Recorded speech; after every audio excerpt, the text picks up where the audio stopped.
Hello viewers, நம்ம இன்னைக்கு சரியா தவறா என கூறுக அதனுடைய விடைகளை பற்றி பார்க்க போறோம்.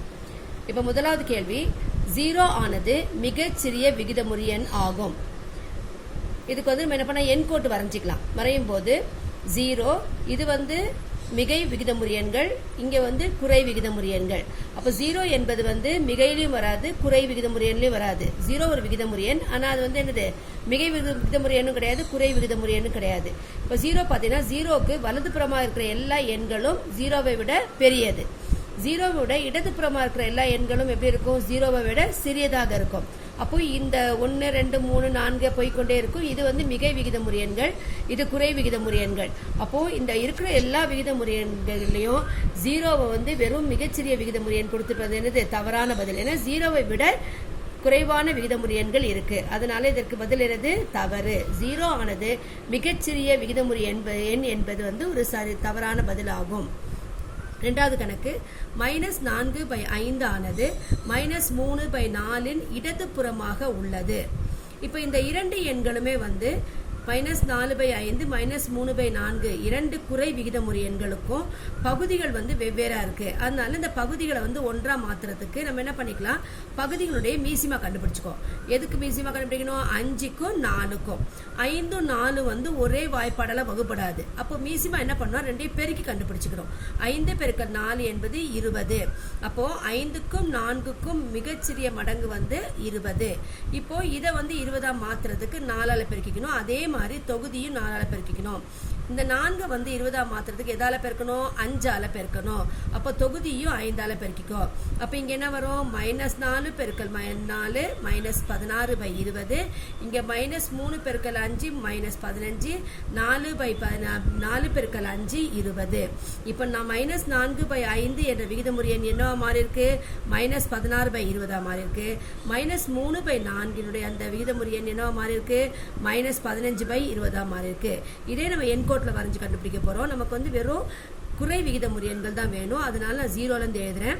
இங்க பகுதிகள் 20 இருக்கிறதுனால நான் எல்லாமே பகுதி 20ஐ கொண்டு எழுத போறேன். 0/20 -1/20 -2/20 -3/20 அப்படியே நம்ம இருந்தோம்னா -15/20 -16/20. இப்ப நீங்க பாத்தீங்கன்னா இடதுபுறமாக இருக்கக்கூடிய எண் எது? -16/20.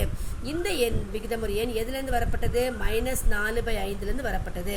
அப்போ -4/5 என்பது -3/4 என்ற எண்ணின் இடதுபுறமாக உள்ளது. என்னது சரியான கூற்று. அப்போ -4/5 ஆனது -3/4 இடதுபுறமாக உள்ளது. சரி.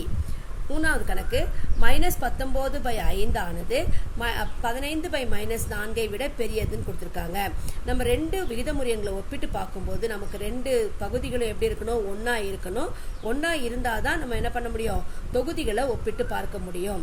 ஸோ முதலாவது என்ன பண்ணிருக்கேன்? -19/5 எழுதியிருக்கேன். அடுத்த விகிதமுறு எண் என்ன பண்ணிருக்கேன்னா 15/-4.